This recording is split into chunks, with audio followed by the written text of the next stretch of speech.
Hi, everybody. This is Money's with Mike, a weekly video series where we answer questions from people just like you. Here's this week's question. How can we cultivate resilience in the face of constant change and uncertainty? I just did a webinar recently on cultivating resilience and how to be resilient in turbulent times. And what I said then is what I'll say to you. Keep moving forward.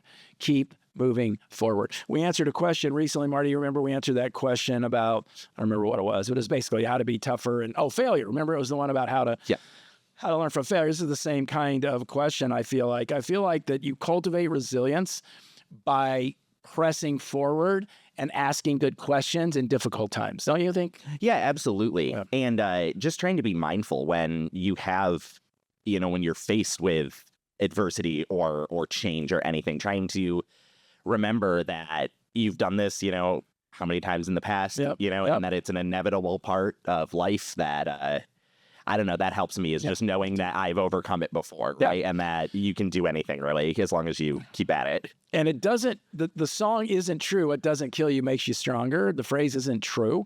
It's what doesn't kill you makes you stronger if you choose for it to make you stronger. But you have to ask questions like, what am I learning from this? You have to acknowledge the pain and difficulty that you're in. Sometimes resilience is about being able to be present in the discomfort.